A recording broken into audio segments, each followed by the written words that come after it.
Hello guys, I'm Twinkle. I welcome to you in my channel Nurse Sister. I hope you all are guys fine. આપણે જે છે જોઈશું ગુજરાતી સાહિત્યનો lecture number 5. Okay, 4 lecture સુધી clear કર્યું છે, ઘણા બધા કવિઓ જોયા છે અને અત્યારે આપણે અર્વાચીન યુગમાં પહોંચી ગયા છે 19મી સદીમાં, હે ને? તો જે સ્ટાર્ટ કરીએ પહેલાં જે પણ લોકો મારી ચેનલમાં જોડાઈ રહ્યા છે એ લોકોને રિક્વેસ્ટ કે એ લોકો ચેનલને ફોલો, સબસ્ક્રાઈબ, શેર કરવાનું બિલકુલ ના ભૂલે, વિડીયોને લાઇક અને કોમેન્ટ કરવાનું પણ ના ભૂલતા. ઓકે, ઇટ્સ યોર રિસ્પોન્સિબિલિટી કે તમે કોઈ પણ ચેનલ ઉપર કંઈ પણ જોઈ રહ્યા છો, પૂરેપૂરી રીતે કંઈક શીખી રહ્યા છો, બરાબર? તો એ લોકોએ કોઈક મહેનત કરીને કન્ટેન્ટ બનાવ્યું છે, બરાબર? કન્ટેન્ટ એમને નથી બની જતું અને એની પાછળ ઘણો બધો ટાઈમ ઇન્વેસ્ટ કરવો પડતો હોય છે. ઓકે, તો you see of that, you like the lectures, you share it and you subscribe. It is your prime responsibility and it's gives to you the karma points. Okay, the punya point, હે ને? Okay, ચલો તો આપણે start કરીએ છીએ lectures. જુઓ શું છે કે અર્વાચીન ગુજરાતી સાહિત્યનો પરિચય અને તેના સાહિત્ય સ્વરૂપ, બરાબર છે. શેના વિશે છે કે આ જે છે એ 1850થી આજ દિન સુધીનો સમયગાળો જોવાનો છે, બરાબર છે. મતલબ કે 19મી સદી જે છે આપણે જોઈશું કે જ્યારે અંગ્રેજો જે છે અહીંયા હતા, બ્રિટિશ એમ્પાયરનું રાજ ચાલતું હતું. ઓકે, સોશિયલ ઇશ્યુઝ હતા આ વખતે ઘણા બધા, કે જે કહી શકાય છે કે જે સતી પ્રથા આ તે હતું ને એ બધું અંગ્રેજોએ જ હટાવ્યું હતું, હે ને? તો જો સોશિયલ ઇશ્યુઝમાં મેઇનલી એ વખતે સ્ત્રીઓની સ્થિતિ અને નિમ્ન વર્ગ આ બંને સંકળાયેલો હતો. હવે સ્ત્રીઓની સ્થિતિ સુધારી શકાય એમ હતી, હે ને?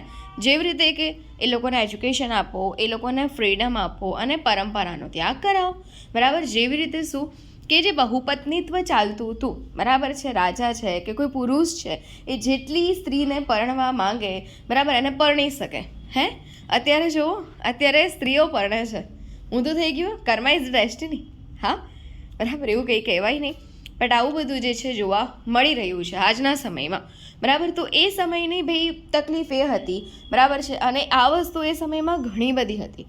અત્યારે એટલું બધું કંઈ ઘરે ઘરે નથી, બરાબર છે, રેર કેસીસમાં હોય, બરાબર, લાખનીમાં એક એવી હોય કે કદાચ કરે, હે ને? ચલો, તો બહુપત્નીત્વનો ત્યાગ કરાવો ભાઈ, સતી પ્રથાનો ત્યાગ કરાવો કે પુરુષ મરે તો જ એની સાથે સ્ત્રીને મરવાનું, સ્ત્રી મરે તો પુરુષને નહીં, એવું કેવું? બાળ વિવાહનો ત્યાગ કરાવો, જાતિ લિંગ ભેદનો ત્યાગ, બરાબર? સ્ત્રી પુરુષને કામ તો એક સમાન કરાવે છે, બરાબર? બંને જણા મજૂરી કામ, કડિયા કામ કરે જોડે, બરાબર? બંને જણા જે છે માટી ઈંટો ઉંચકે, પણ જે પગાર છે કોને વધારે મળે? પુરુષને. શું કરવા? બરાબર, તો આ પણ ભાઈ ઓછું કરો, જાતિ લિંગ ભેદ. પછી બરાબર શું, તો છોકરો આવે તો એને વધારે જ માન.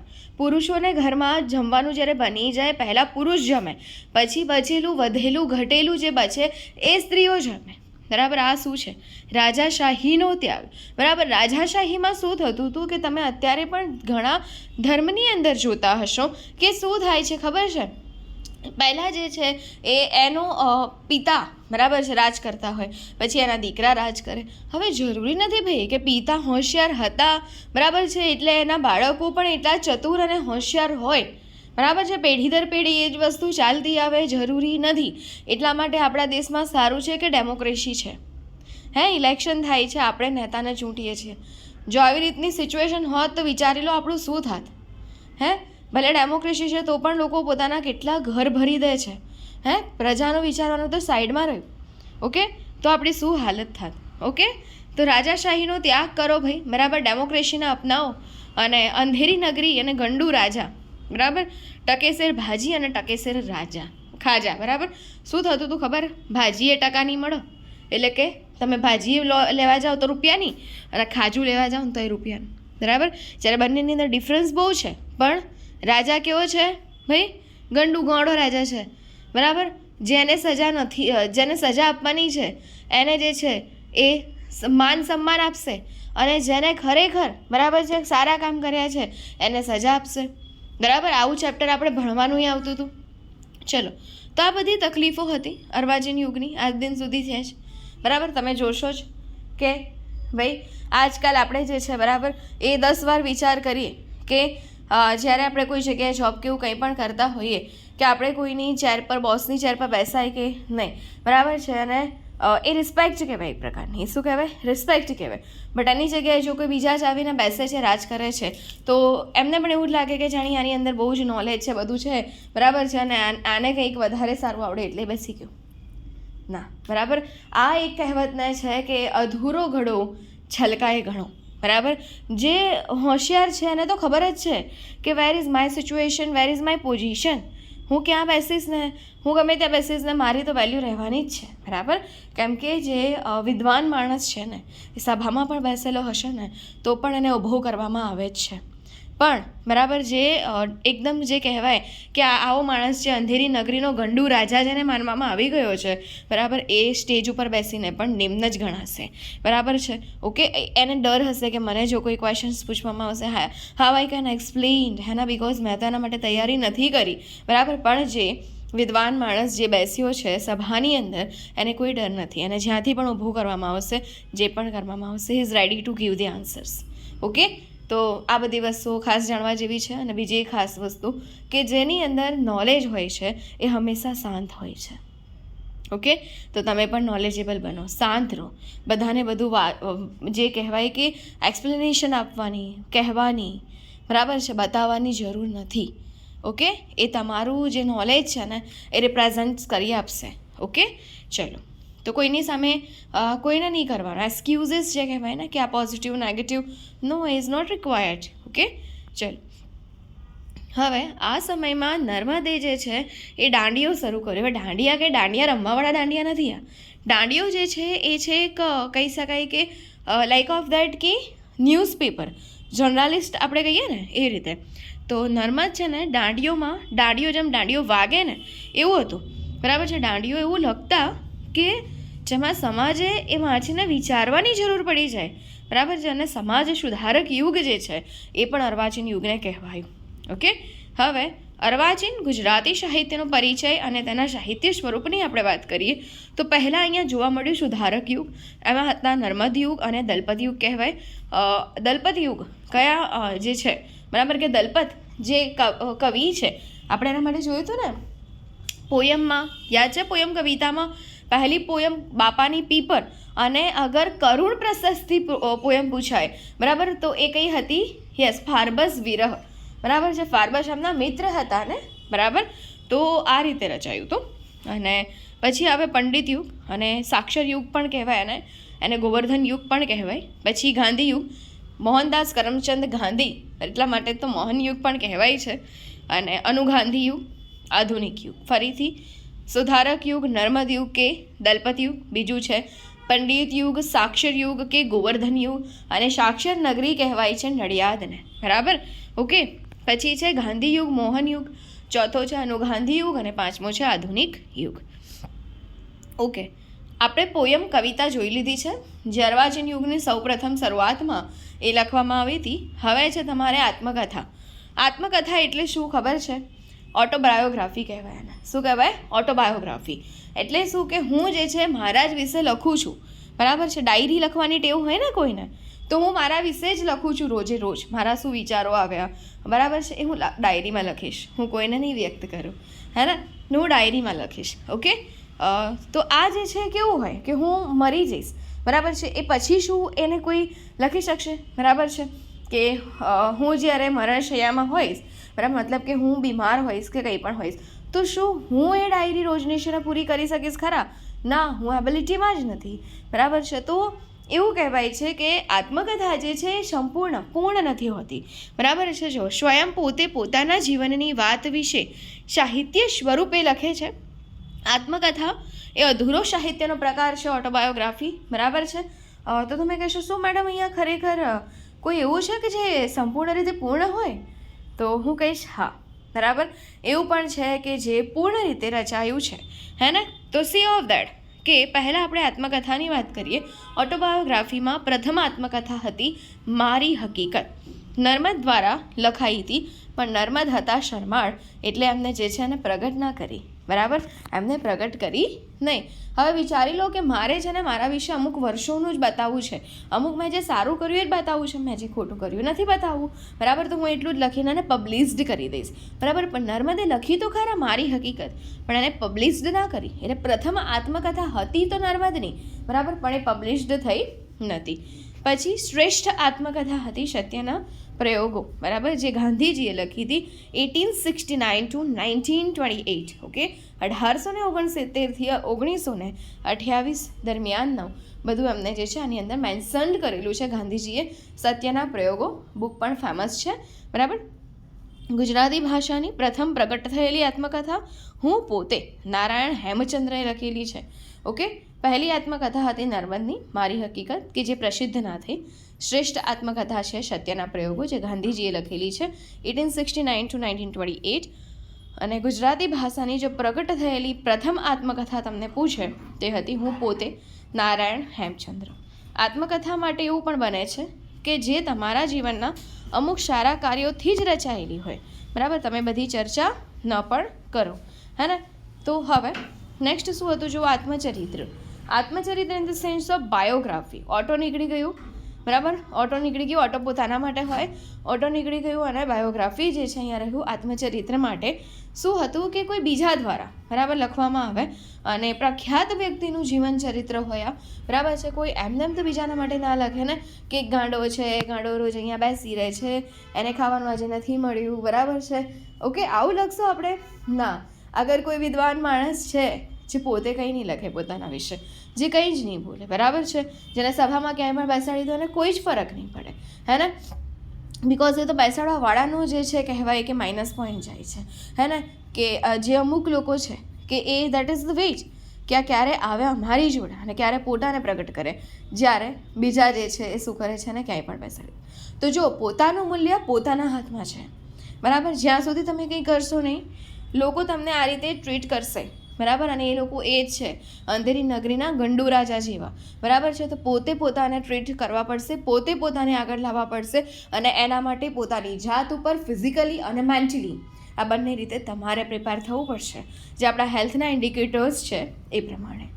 ઓકે, ચલો, આત્મચરિત્રમાંથી ઓટો નીકાળી દીધું છે, ફક્ત બાયોગ્રાફી રહે કે કોઈ બીજો માણસ કોઈ વિદ્વાન વિશે લખે છે, ગાંડા વિશે લખાય નહીં, બરાબર, કોઈ બીજા દ્વારા લખાયેલ પ્રખ્યાત વ્યક્તિનું જીવન ચરિત્ર એટલે બાયોગ્રાફી.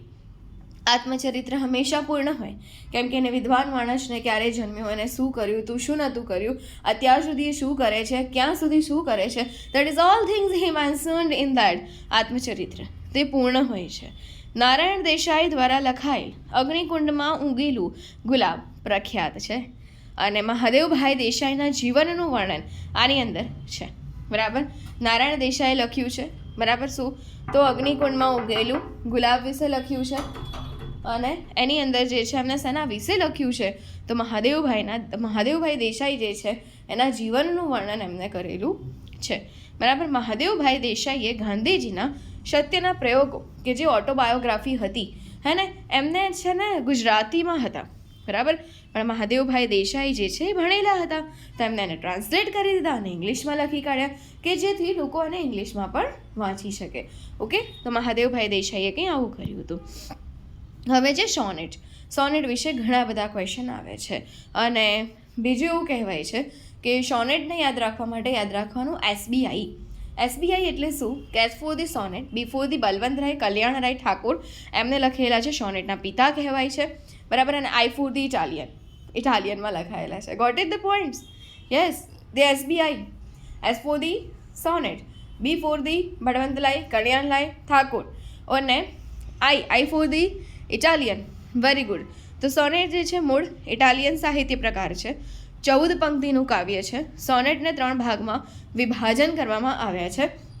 ઓકે, અગર હું તમને એમ કહું કે કડવાને વ્યવસ્થિત રીતે ગોઠવી 3 ભાગમાં વિભાજિત કર્યા હતા, કોને કર્યા હતા? યસ, પ્રેમાનંદ. અને પ્રેમાનંદ જે છે એ કડવાના જે છે એ સંકલન કરતા તરીકે જાણીતા થયા. કડવા આખ્યાન બધું લખ્યું નરસિંહ મહેતા, એ બધાએ જે છે એને જે છે શું કર્યું, એની અંદર કંઈક ના કંઈક અડવિતરાવીડા કર્યા, બરાબર છે, અને પોતાને સાબિત કર્યા. ઓકે, ચલો, તો સોનેટને 3 ભાગમાં વિભાજન કરવામાં આવે છે. શેક્સપિયર શાહી સોનેટ 4+4+4+2 બરાબર છે. એ રીતે લખાય છે. 4 તરી 12 ને 2 14 પંક્તિનું કાવ્ય છે. એની રચના આવી રીતની છે. પૂછાય છે બધા ક્વેશ્ચન. 4+4+4+2 બરાબર છે. તો 4 તરી 12 ને 2 14. મિલ્ટન શાહી સોનેટ જે છે એ અનિયમિત છે. શેક્સપિયર શાહી સોનેટ 4+4+4+2. મિલ્ટન શાહી સોનેટ કે જે અનિયમિત છે, જેની કોઈ જ રચના નથી બરાબર. અને પેટ્રોક શાહી સોનેટ જેની અંદર 8+6 જોવા મળે, એ પણ 14 જ થાય છે બરાબર. પછી છે પ્રથમ સોનેટ, જે બળવંતરાય કણિયાણરાય ઠાકોર દ્વારા અને ભણકારા બરાબર, અને ભણકાર મહારાજ સોનેટની રચના જે છે કરવામાં આવે છે. ઓકે, જે પ્રથમ સોનેટ હતી ભણકારા કરીને, ભણકાર મહારાજ સોનેટ. ઓકે, તો સોનેટ જે છે એની અંદર શું યાદ રાખશો? પહેલાં તો SBI, પછી કે ઇટાલિયન સાહિત્ય પ્રકાર, 14 પંક્તિનું કાવ્ય, 3 લોકોના દ્વારા વેચાઈ ગઈ છે. શેક્સપિયરની સોનેટ છે તો એને 4+4+4+2 બરાબર. મિલ્ટન શાહી સોનેટ જે અનિયમિત છે, અને પેટ્રોક શાહી સોનેટ કે જે 8+6 છે. પહેલી સોનેટ હતી ભણકાર મહારાજ સોનેટ, અને જે લખી હતી બળવંતરાય કલ્યાણરાય ઠાકોરે. ઓકે, હવે છે નાટક કે જેને કહેવાય પ્લે બરાબર છે. નાટકના મૂળ ભારતીય સંસ્કૃતિમાં રહેલા છે. નાટકના જે મૂળ હતા એની જે શરૂઆત છે એ ભારતીય સંસ્કૃતિમાં રહેલી છે. ઉદાહરણ તરીકે એને કહેવાય નાટ્યશાસ્ત્ર. ગુજરાતી ભાષાનું પ્રથમ નાટક લક્ષ્મી, જે દલપતરામ દ્વારા રચના કરેલી છે. દલપતરામે પોયમ્સ પણ લખી હતી બાપાની પીપરને હાથે બરાબર. કરુણ પ્રશસ્તિ પણ એમને જ લખી હતી. ઓકે, જે કઈ હતી યસ ફાર્બસ વિરહ ઉપર, અને એમને પ્રથમ નાટક પણ લખ્યું છે લક્ષ્મી બરાબર. ગુજરાતી રંગમંચના પિતા રણછોડદાસ ઉદયરામ દવેને ગણવામાં આવે છે. ઓકે, તો નાટક શું છે કે ભારતીય સંસ્કૃતિમાં એના મૂળ રહેલા છે. નાટ્યશાસ્ત્ર, પ્રથમ નાટક લક્ષ્મી દલપતરામે રચ્યું છે. પણ રંગમંચના પિતા જે છે, મતલબ કે સ્ટેજ જેને શરૂ કર્યું ને નાટક, એ હતા રણછોડદાસ ઉદયરામ દવે. નાટક જે છે મૂળ યુરોપિયન સાહિત્ય પ્રકાર છે બરાબર. સોનેટ કેવું હતું? ઇટાલિયન સાહિત્ય પ્રકાર. નાટક કેવું છે? યુરોપિયન સાહિત્ય પ્રકાર. એક પાત્ર હોય અને એ પાત્ર સેલ્ફ પ્લે કરતું હોય જાતે ને જાતે બરાબર, તેને કહેવાય એકાંકી નાટક. એકલું જ કરે છે તો એકાંકી નાટક છે. બીજા કોઈ જ વ્યક્તિ ત્યાં આગળ હશે નહીં. ઓકે, નેક્સ્ટ છે કે મધ્યકાળના અંત સુધી ધીમે ધીમે ભવાઈનું પતન થયું. જયસાઈ ઠાકર હતા ને એના પિતા, તો શું થયું? તો ભવાઈ જે છે એનું પતન થયું. ભવાઈ દ્વારા પણ લોકોને જે છે એ શું પ્રોવાઈડ થતું હતું કે એ સમયે કોઈ મૂવીઝ નહોતા બરાબર. તો આવી રીતે જે છે એ ગામે ગામે જઈને અને ભવાઈનું આયોજન થાય, અને ભવાઈમાંથી જે છે લોકો શું થતા હતા?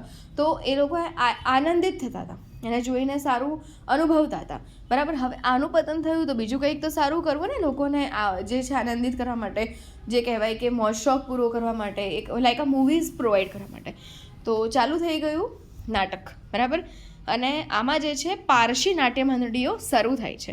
હવે તમને ખબર હોય તો પારસી લોકો કેવી ભાષા બોલે, અને પારસી લોકો આપણા ગુજરાતી ભાષામાં બરાબર છે, એમની લેંગ્વેજ તો એની જ રહેશે ને, બોલવાની જે ભાષા છે, બોલી જે છે તો એવી જ રહેશે બરાબર. પણ હા, ગુજરાતીમાં બોલતા હતા, પણ લાઈક ઓફ દેટ ઓકવર્ડ હે ને. તો પારસી નાટ્ય મંડળીમાં જે સ્થાનિક કલ્ચર હતું તેનો સાથ લઈને અને પશ્ચિમી પરંપરાનો આધાર લઈને નાટકો રજૂ કરવાના શરૂ કર્યા પારસી લોકોએ. નાટકો શરૂ કરનાર પારસી કૈખુ શરૂ કાબરાજી હતા બરાબર. નાટકો શરૂ કરનાર કોણ હતા? તો કૈખુ શરૂ કાબરાજી હતા. અને કાબરાજી જે છે પારસી નાટકો માટે મુંબઈમાં જાણીતા હતા. અને તેથી જે કહેવાય કે ગુજરાતી નાટકની શરૂઆત કરે છે રણછોડરામ ઉદયરામ દવે. કેમ કે જોવે છે કે ભાઈ ગુજરાતી નાટક છે અને પારસી લોકો ભજવી રહ્યા છે બરાબર. કૈખુ શરૂ કાબરાજી જે એમની શરૂઆત કરી છે, આ બધું તો ખોટું છે બરાબર. ખરેખર આપણા ગુજરાતી લોકો જે છે એ આના હકદાર છે, અને એ લોકો સારી રીતે આને પ્લે કરી શકશે બરાબર. તો રણછોડરાય જે ઉદયરામ દવે છે એ સામે આવે છે, રંગમંચના પિતા તરીકે જાણીતા થાય છે આપણા ગુજરાતી નાટકની અંદર પ્રોપર રીતે બરાબર છે. અને એ આ બધાનો શરૂઆત હવે ફરીથી જે છે કરાવે છે બરાબર. મૂળ યુરોપિયન સાહિત્ય, પશ્ચિમી જે છે શૈલીનો ઉપયોગ કર્યો કહેવાય પારસી લોકોએ, અને શરૂઆત આની કરી હતી બરાબર. તો that is all are the very important હે ને. અને પછી આજે રણછોડરામ કહો કે રણછોડદાસ ઉદયરામ દવે કહો, એમને બી ખોટું લાગે છે કે પારસી લોકો કેમ આનો યુઝ કરીને સાહિત્યને આગળ વધારે, અને એટલે એ આગળ આવે છે, અને એ ખરેખર ગુજરાતી લોકોને આની અંદર સંકળાવે છે અને નાટકની પ્લેની શરૂઆત કરે છે. બરાબર. હવે જે હાઈકુ જે છે એ ગુજરાતી ભાષાનો સૌથી નાનો સાહિત્ય પ્રકાર છે. તો ક્વેશ્ચન આવી શકે છે કે ગુજરાતી ભાષાનો સૌથી નાનો સાહિત્ય પ્રકાર એટલે કે હાઈકુ. બરાબર. ગુજરાતી ભાષાનો સૌથી નાનો સાહિત્ય પ્રકાર એટલે કે હાઈકુ. માત્ર 17 અક્ષરનું બંધારણ છે આની અંદર, 5, 7 અને 5. બરાબર. ઓકે, 14નું કોણ હતું? સોનેટ. યસ. શું હતું? જો સી ઓફ દેટ કે 14 પંક્તિનું કહેતો કોણ હતું? સોનેટ. બરાબર. 3 ભાગમાં વિભાજિત હતું. હાઈકુ 17નું છે. 5, 7 ને 5, 5 ને 5 10 ને 7 17. બરાબર છે. આ રીતે હાઈકુ 17 અક્ષરનું છે. બોધપાઠ આપતો સાહિત્ય પ્રકાર છે. સૌથી નાનો સાહિત્ય પ્રકાર પણ હાઈકુ કહી શકાય છે કે બોધપાઠ પણ આપે છે.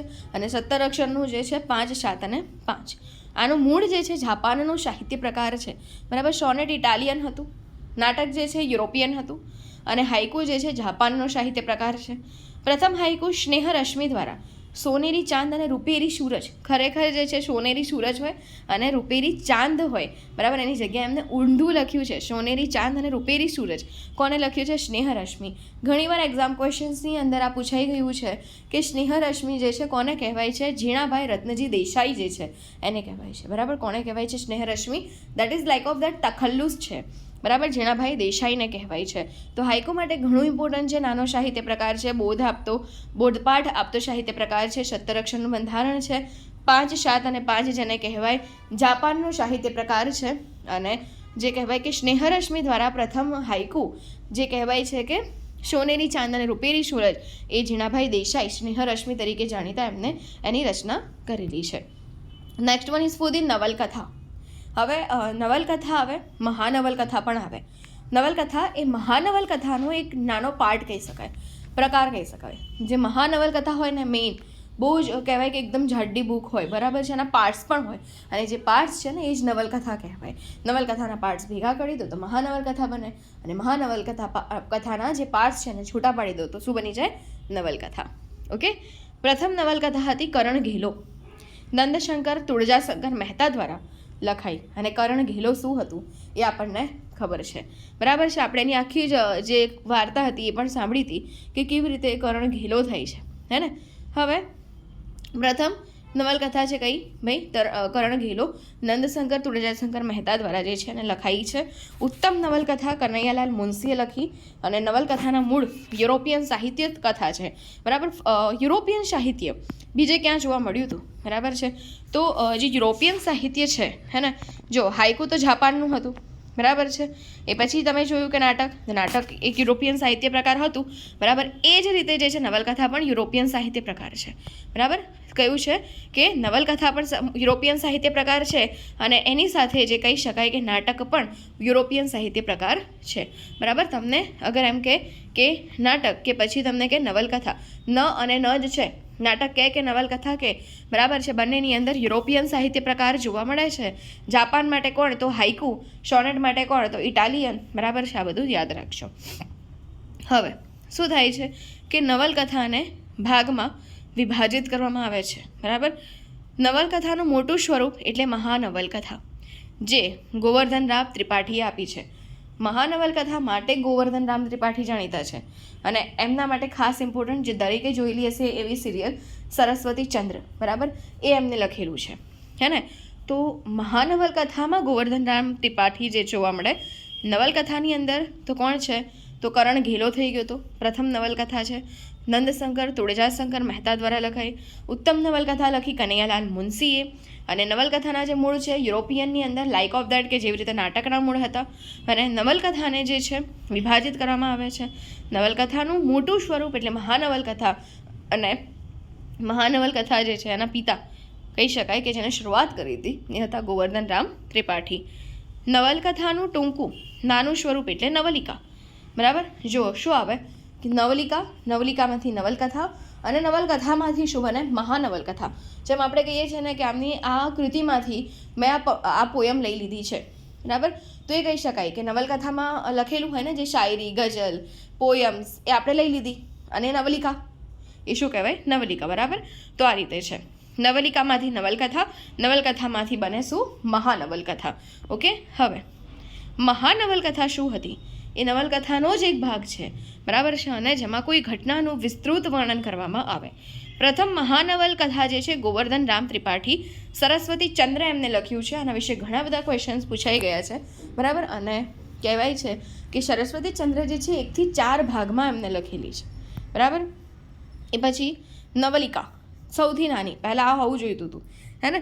તો નવલિકા એકદમ ટૂંકી વાર્તા, બરાબર. જેમ સૌથી ટૂંકું શું હતું?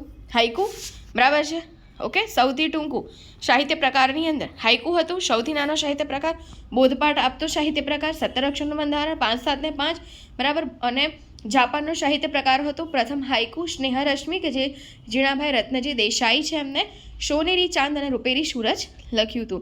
એવી રીતે નવલિકા જે છે એ કોનો કહેવાય કે ટૂંકી વાર્તા છે, બરાબર. નવલકથા, મહાનવલકથા બધામાં સૌથી નાનું જો કોઈ હોય તો એ છે નવલિકા. એ ટૂંકી વાર્તા છે, ચકા અને ચકીની વાર્તા છે, બરાબર. અને કોઈ એક વિષય વસ્તુને ધ્યાનમાં રાખીને તેનું વર્ણન કરવામાં આવે છે. પ્રથમ નવલિકા હતી ગોવાલણી, મલયાનિલ દ્વારા રચના કરી છે. મલયાનિલ એટલે કે કંચનલાલ મહેતા. ઉત્તમ કૃતિ તણખા મંડળ ભાગ 1 થી 4 ધૂમકેતુ દ્વારા ગૌરીશંકર જોશીએ લખેલી છે, ઓકે. નવલિકા ટૂંકી વાર્તા છે કે જેની અંદર શું આવે છે? ચકા અને ચકીની વાર્તા, હે ને. તો આ ચકા અને ચકીની વાર્તામાં હોય છે શું? તો ચકી જે છે શું કરે છે? ચોખા લઈને આવે છે. ચોખા જે છે એ ચકી ખીચડી બનાવવા માટે મૂકીને જતી હોય છે, પાણી ભરવા માટે. અને ચકી જે છે ચકાને કહીને જાય છે કે ચકા શું કરેલું છે? ખીચડી મૂકેલી છે, તું જોજે. ચકો જે છે શું કરે છે? અને ખીચડીની સારી સ્મેલ આવે છે જ્યારે ખીચડી રંધાઈ જાય છે.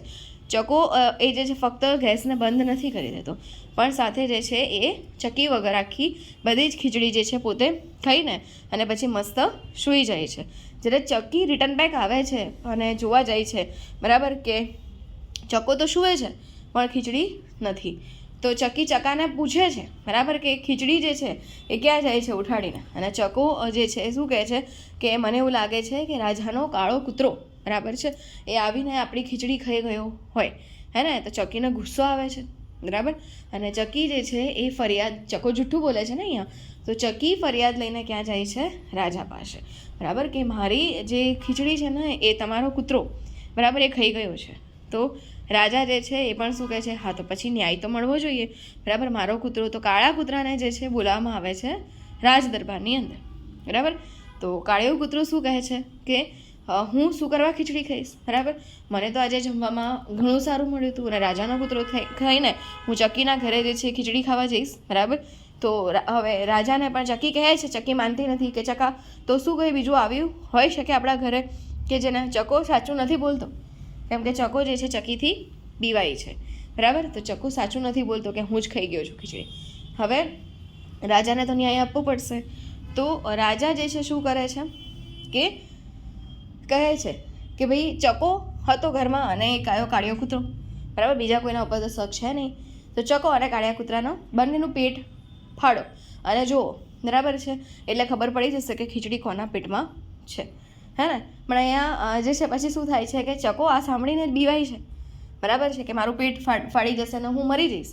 તો એટલે ચકો જે છે બોલી જાય છે કે ચકી મારી ભૂલ થઈ ગઈ અને ખીચડી જે છે હું જ ખાઈ ગયો હતો, બરાબર છે. એટલો વિવાદ હતો ચકો ચકીથી. અને પછી રાજા જે છે એને શું કરવાનું હોય છે? તો ન્યાય તો આપવો જ પડશે.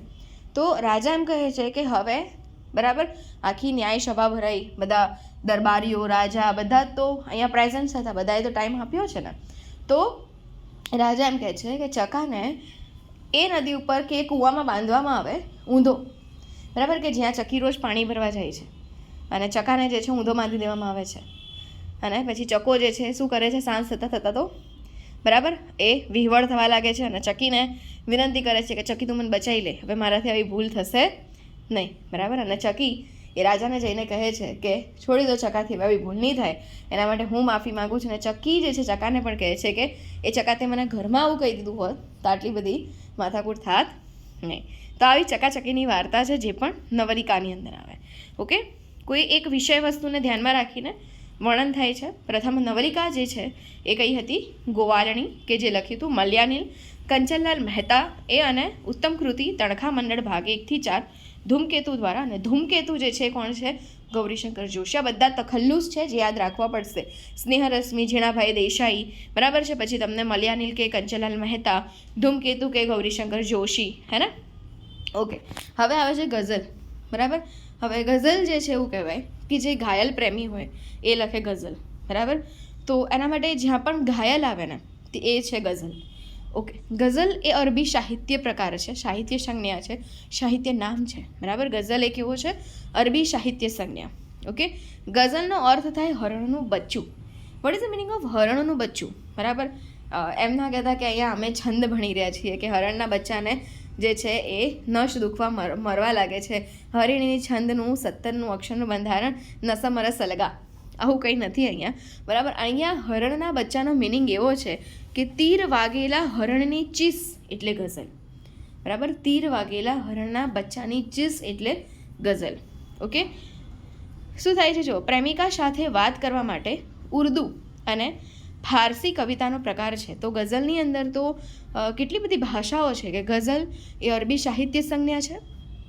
પછી પ્રેમિકા સાથે વાત કરવા માટે ઉર્દુ અને ફારસી કવિતાનો પ્રકાર પણ આને કહેવામાં આવે છે. ગઝલના પહેલા શેરને મતલા કહેવાય અને છેલ્લા શેરને મક્તા કહેવાય, બરાબર. ગઝલનો પહેલો શેર એને કહેવાય મતલા અને છેલ્લો શેર જે હોય એને કહેવાય મક્તા, બરાબર.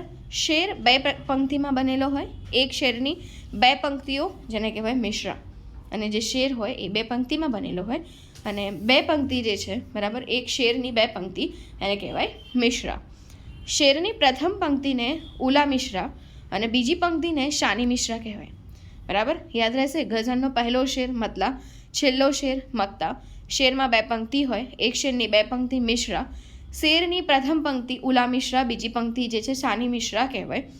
ગઝલના શેરના અંતે રદીક આવે છે, બરાબર, રદીફ આવે છે, અને દરેક શેરની પાછળ કાફિયા આવે છે. ઓકે, તો ગઝલના શેરના અંતે રદીફ આવે, દરેક શેરની પાછળ જે છે કાફિયા આવે. ઓકે, અને પ્રખ્યાત કવિ હતા બાલાશંકર કંથારિયા કે જેમને ગઝલની શરૂઆત કરી હતી, બરાબર. તો ગઝલમાં ઘણું બધું શીખવા જેવું છે, એમાંથી ઘણા બધા ક્વેશ્ચન્સ નીકળેલા છે કે ગઝલ જે છે અરબી સાહિત્ય સંજ્ઞા છે. ગઝલનો અર્થ થાય હરણનું બચ્ચું, એટલે કે તીર વાગેલા હરણના બચ્ચાની ચીશ એટલે ગઝલ, બરાબર. એટલું કહેવાય કે ડીપલી ગઝલ બોલાતી હશે, બરાબર. અને પ્રેમિકા સાથે વાત કરવા માટે ઉર્દુ અને ફારસી કવિતાનો પ્રકાર. ગઝલના પહેલા શેરને મતલા, છેલ્લા શેરને મક્તા કહેવાય. શેર 2 પંક્તિમાં બનેલો હોય, એક શેરની 2 પંક્તિઓ એટલે મિશ્રા કહેવાય. શેરની પ્રથમ પંક્તિને ઉલા મિશ્રા અને બીજી પંક્તિને જે છે સાની મિશ્રા કહેવાય. ગઝલના શેરના અંતે રદીફ આવે છે અને દરેક શેરની પાછળ, બરાબર, કાફિયા આવે છે. પ્રખ્યાત કવિ ગઝલ માટે કહેવાય બાલાશંકર કંથારિયા. જ્યારે હરણને તીર વાગે ત્યારે હરણ એની માં કે એના પિતા, બરાબર, કેમ કે હરણનું બચ્ચું છે ને જેને તીર વાગે છે, તો હરણનું જે બચ્ચું છે વિવળ થાય છે તીર વાગતા, અને એને માં કે પિતા જે છે એની પાછળ દોડતા બચ્ચાના મનના ભાવ એનું પ્રાગટ્ય એટલે ગઝલ, બરાબર. ઓકે, હવે ગઝલનો મતલબ કે હરણના બચ્ચાના હૃદયની અંદર પડેલો શેરડો અને એ શેરડાની રૂપે પ્રગટેલી રચના કે પ્રગટેલી ભાવના એટલે કે ગઝલ. ગઝલ એક એકલ રચના છે, એક જ વ્યક્તિ ગાય અને એકને જ અનુરૂપ ગાય, બરાબર. કેમ કે પ્રેમિકા તો એકની જ હોય, તો એટલા માટે એક જ એકલ રચના છે, એક જ વ્યક્તિ ગાય અને એકને જ અનુરૂપ ગાશે. ઉર્દુ અને ફારસી જે છે ભાષામાં પહેલાં અને ગવામાં આવતું હતું. અને કવાલી એ સામૂહિક સાહિત્ય છે. કવાલી તમે સાંભળ્યું હોય તો મુસ્લિમ લોકોની અંદર મોસ્ટલી ગવાય છે, અને એ કેવી રીતે ગવાતું હોય છે તો સામૂહિકની અંદર ગવાય છે, બરાબર છે, ક્લિયર, બરાબર. તો કવાલી જે છે, બરાબર, એ કેવું છે સામૂહિક સાહિત્ય છે. અને બીજું એવું કહી શકાય કે જે બજરંગી ભાઈજાન સલમાન ખાનનું મૂવી છે, હે ને, જેમાં પેલી છોકરી ખોવાઈ જાય છે જે બોલી નથી શકતી હોતી, હે ને, તો એની અંદર પણ એ આવે છે જ્યારે સલમાન ખાન શું કરે છે, પાકિસ્તાની છોકરીને લઈને જાય છે અને મસ્જિદની અંદર જાય છે અને ત્યાં કવાલી ચાલે છે ને, ભરદો જોલી, બરાબર છે. તો એ વાળું જે છે કવાલી કહેવાય, જે સામૂહિકમાં ગવાય છે, હે ને. પછી જો ખંડકાવ્ય. ખંડકાવ્ય શું છે? ખંડકાવ્ય એટલે મહાકાવ્યનો એક પ્રકાર, મહાકાવ્યનો પ્રકાર છે ખંડકાવ્ય, બરાબર. અને એના માટે જો શું કીધું છે, ઓકે, તો ખંડકાવ્ય શું છે? ખંડકાવ્ય મહાકાવ્યનો એક પ્રકાર છે. અને જોવાની શરૂઆત જે છે કેવી રીતે થઈ, ઉર્મી કાવ્યો અને પ્રાસંગિક ઘટનાને ધ્યાનમાં રાખી ખંડકાવ્યની રચના ગુજરાતી સાહિત્યમાં સૌપ્રથમ મણિશંકર રત્નજી ભટ્ટ કવિ કાંત જે છે એના દ્વારા પૂર્વાલાપ નામના પ્રથમ ખંડકાવ્યની રચના કરવામાં આવી હતી. બરાબર છે. તેઓ વસંત વિજય, રમા, અતિજ્ઞાન, ચક્રવાક મિથુન, દેવયાની વગેરેનો સમાવેશ થાય છે. સૌપ્રથમ ખંડકાવ્ય હતું વસંત વિજય. કયું હતું સૌપ્રથમ ખંડકાવ્ય? વસંત વિજય. ખંડકાવ્ય એટલે મહાકાવ્યનો એક નાનો ભાગ. મહાકાવ્યમાંથી છૂટી પડેલી રચના એટલે ખંડકાવ્ય. પ્રથમ ગુજરાતી કવિતા બાપાની પીપરની રચના કયા કવિએ કરી હતી? દયારામ નર્મદ, દલપતરામ, બરાબર કે નવલરામ પંડ્યા. તો કોણે કર્યું હતું? દલપતરામ પંડ્યાએ. બરાબર છે. દલપતરામ પંડ્યા જે છે એને કર્યું હતું. અને એને શું કહેવાય? પ્રથમ કવિતા, હે ને? અને કરુણ વિસસ્તીવાળી, વિરહવાળી, તો એ પણ કોણ આવે? દલપતરામ. કઈ હતી એ? ફારબસ વિરહ. પહેલી પોયમ પણ જે છે કોને? દલપતરામ બાપાની પીપર. બરાબર. ગુજરાતી ભાષાની પ્રથમ નવલકથા કઈ? તો કરણ ઘેલો થયો હતો. બરાબર. તુળજાશંકરે લખી હતી ને કરણ ઘેલો. બરાબર. સરસ્વતીચંદ્ર તો મહાનવલકથા છે જે 4 ભાગની અંદર ગોવર્ધન રામ ત્રિપાઠીએ લખેલી છે. ચલો. સોનેટના પ્રકાર. શેક્સપિયર શાહી સોનેટ જે હતી એના અનુસાર સોનેટ કેવું છે ભાઈ? સોનેટ જે છે ઇટાલિયન સાહિત્ય પ્રકાર, 14 પંક્તિની રચના.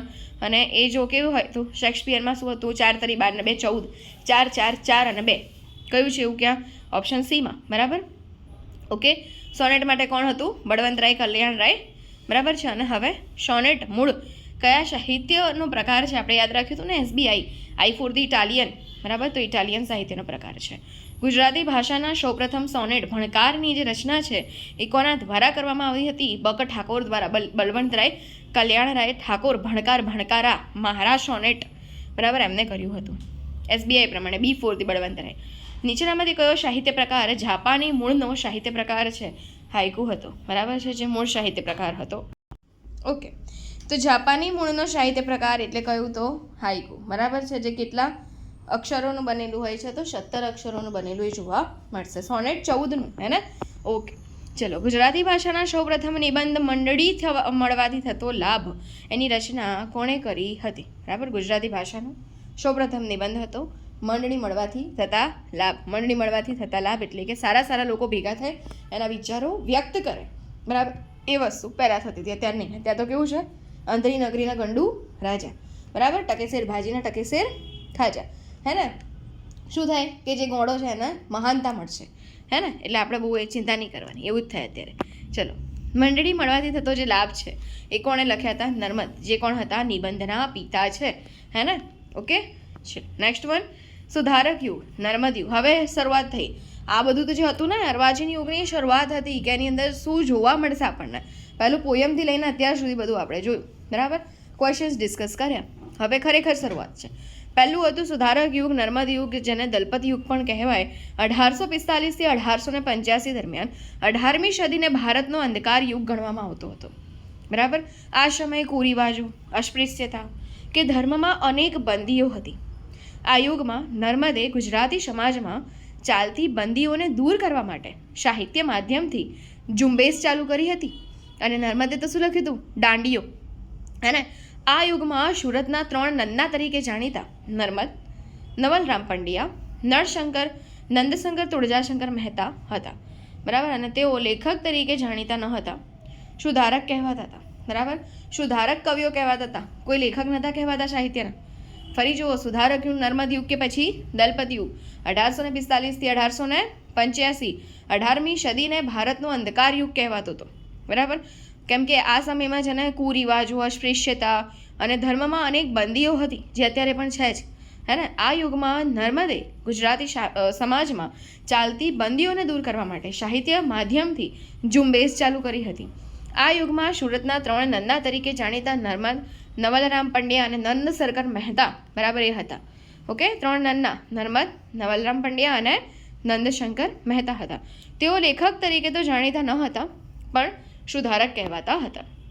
હવે પહેલું આપણે ભણીએ દલપતરામ દાહિયાભાઈ ત્રવાડી વિશે. બરાબર.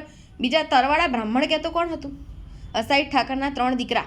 હે ને? અસાઈડ ઠાકર તો પોતે યજુર્વેદી બ્રાહ્મણ હતા, પણ એમના દીકરા કેમ કે એમને પટેલોએ રહેવાનું સ્થાન આપ્યું, ઊંઝાની અંદર જતા રહ્યા. બરાબર. કેમ કે ગંગાને બચાવી હતી અલાઉદ્દીન ખિલજીથી. હે ને? એટલા માટે એ લોકોને બ્રાહ્મણોએ કાઢી મૂક્યા હતા. અને પટેલોના ગામમાં જઈને વસ્યા. એક કોઠી મળીને કોઠીના 3 ભાગ પડ્યા, કેમ કે એના 3 દીકરા હતા અને 3 કોઠીઓના ભાગ 3 દીકરાના કારણે એટલે કહેવાય એના તરવાડા બ્રાહ્મણ તરીકે એના દીકરાઓ જાણીતા થયા. અહીંયા દલપતરામ કેવું છે ભાઈ, દલપતરામ ડાયાભાઈ ત્રવાડી જે છે એ ત્રવાડી છે, પેલું તરવાડા બ્રાહ્મણ હતું. ઓકે. દલપતરામનો જન્મ વઢવાણમાં. બિરુદ છે કવિશ્વર, લોકો પાસેથી મળે એને જ બિરુદ કહેવાય. લોકહિત ચિંતક, ગુજરાતી વાણી રાણીના વકીલ. ખંડેરાવ ગાયકવાડ દ્વારા એમને આવું મળ્યું હતું, બરાબર. ગુજરાતી વાણી રાણીના વકીલ ખંડેરાવ ગાયકવાડ દ્વારા એમને મળ્યું હતું દલપતરામને. કવિશ્વર લોકો પાસેથી મળ્યું અને લોકહિત ચિંતક. Champion of the Indian empire, ઇંગ્લેન્ડની રાણી વિક્ટોરિયા દ્વારા એમને કહેવાયું હતું. શું કીધું હતું કે દલપતરામ શું છે, champion of the Indian empire છે. કેમ કે ઇન્ડિયાનો કોઈ ખૂણો બાકી નહોતો. જ્યાં ફાર્બસ જાય, બરાબર, ત્યાં કોણ જાય? એલેક્ઝાન્ડર ફાર્બસ જ્યાં જાય ત્યાં દલપતરામ જાય. કેમ કે એલેક્ઝાન્ડરના ટ્રાન્સલેટર હતા, બરાબર. અગર ટ્રાન્સલેટર જ નહીં જાય તો એલેક્ઝાન્ડરના જવાથી શું થઈ જવાનું છે એને કંઈ ખબર જ નહીં પડે, બરાબર. એટલા માટે ઇન્ડિયાનો દરેક ખૂણો અમને ફાર્બસની સાથે રહીને જોયો છે. એટલા માટે ઇંગ્લેન્ડની જે રાણી છે એટલે એમને એટલી બધી ભાષાઓ પણ ખબર છે, શૈલીઓ પણ ખબર છે અલગ અલગ જગ્યાઓની, હે ને, કલ્ચર્સ પણ ખબર છે, બરાબર. તો ઇંગ્લેન્ડની રાણી વિક્ટોરિયા જે છે એમને અને દલપતરામને champion of the Indian empire કીધું અને રાજકવિ ભાવનગર તરફથી બિરુદ મળ્યો છે.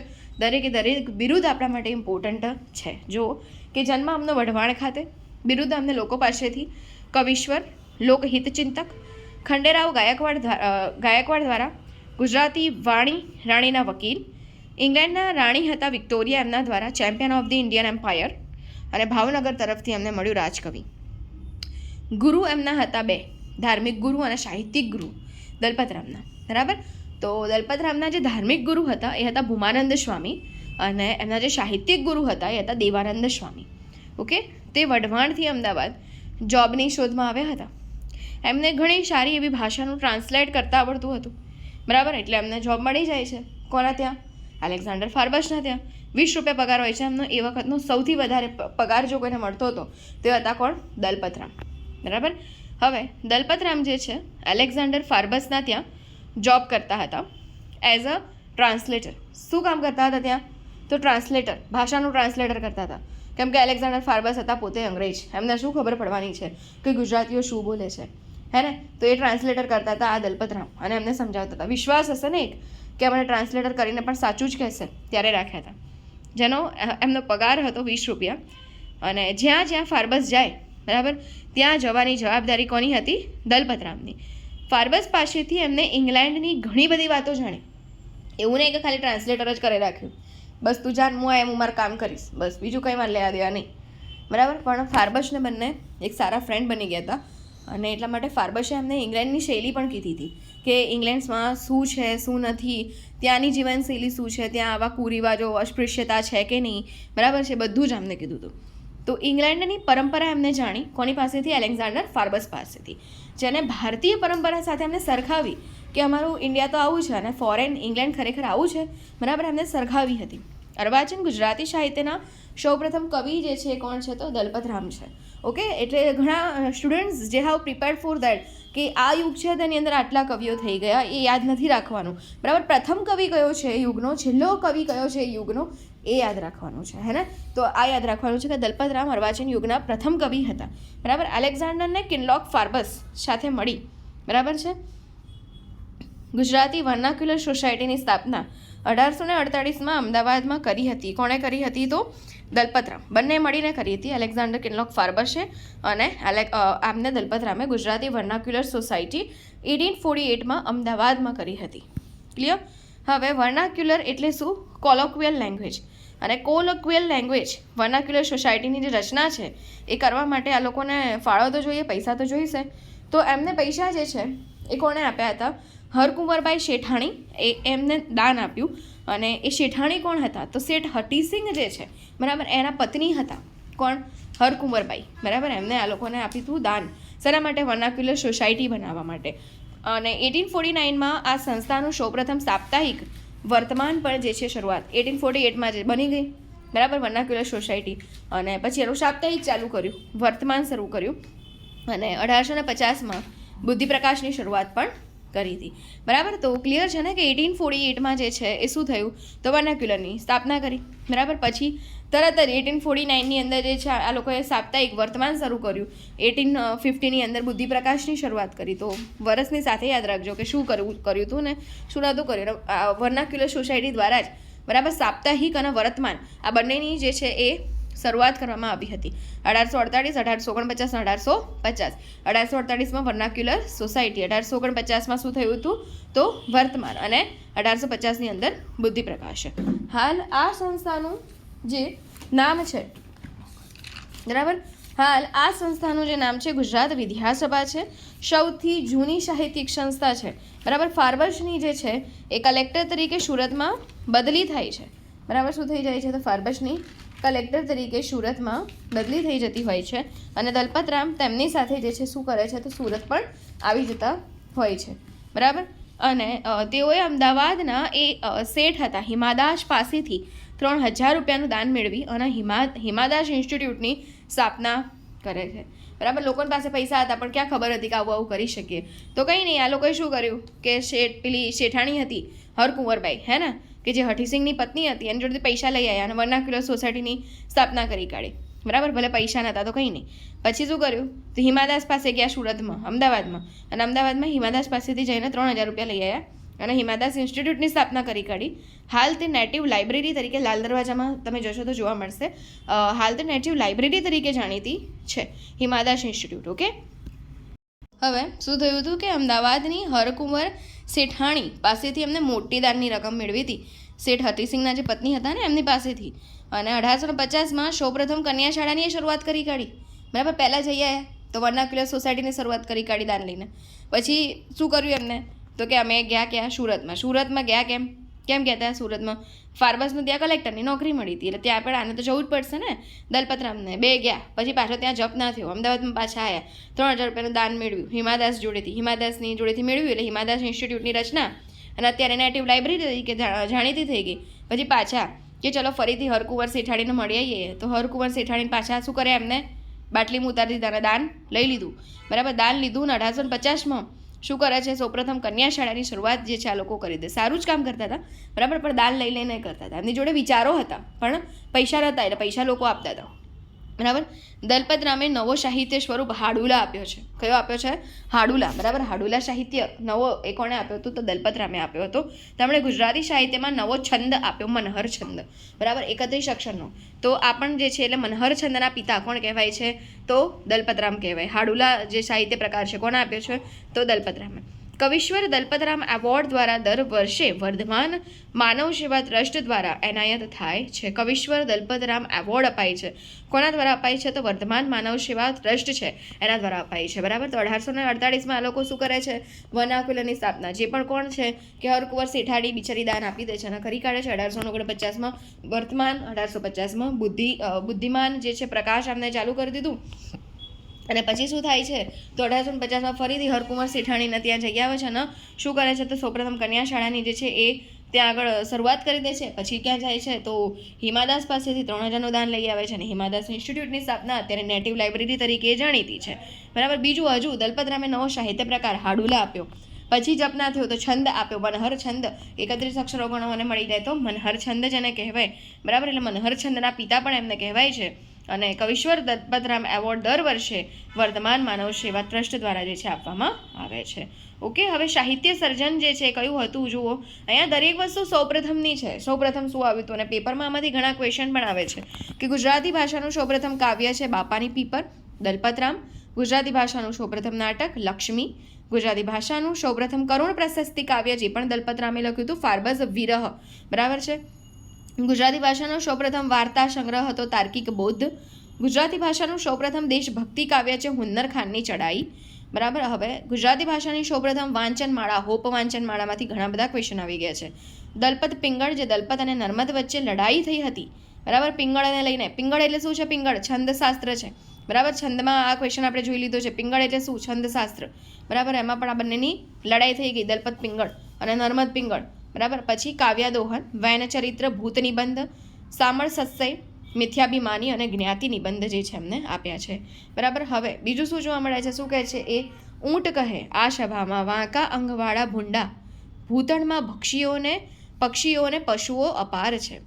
બગલાની ડોક વાંકી, પોપટની ચાંચ વાંકી, કૂતરાની પૂંછડી વાંકી, વાંકો વિસ્તાર છે, વારણની સૂંઢ વાંકી, વાઘના છે નખ વાંકા, ભેંસને તો શીર વાંકા, સિંગડાનો ભાર છે. સાંભળી શિયાળ બોલ્યું, દાખે દલપતરામ, અન્યનું તો એક વાંકું આપના 18 છે. બરાબર, આપણા તો 18 અંગ કેવા છે? વાંકા છે. એવી કટાક્ષ રચના અહીંયા કરી કાઢી છે. ઓકે, હવે નેક્સ્ટ જો હજુ દલપતરામ જે છે, આવું દલપતરામ બોલ્યા હતા. જે ઊંટવાળું છે ને દલપતરામ બોલ્યા છે.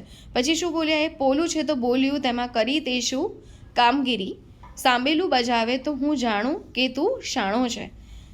આવ ગીરા ગુજરાતી, તને અતિ શોભિત શણગાર સજાવું, જાણની પાશ વખાણ કરાવવું, ગુણી જન્મા તુજ કીર્તિ ગવરાવવું. લાંબા જોડે ટૂંકો થાય, મરે નહીં તો માંદો થાય. તે માટે તક જોઈ તમામ, શક્તિ વિચારી કરીએ કામ. ભણતા પંડિત નીપજે, લખતા લહ્યો થાય, 4 ગાઉં ચાલતા લાંબો પાંથ કપાય. મરતા સુધી મટે નહીં, પડી ટેવ પ્રખ્યાત, ફાટે પણ ફીટે નહીં, પડી પટોળે ભાત. પૂરી એક અંધેરીને ગંડુ રાજા, ટકે શેર ભાજીને ટકે શેર ખાજા. બધી ચીજ વેચાય ત્યાં ભાવ એકે, કદી સારી બુરી ન વેચે વિવેકે.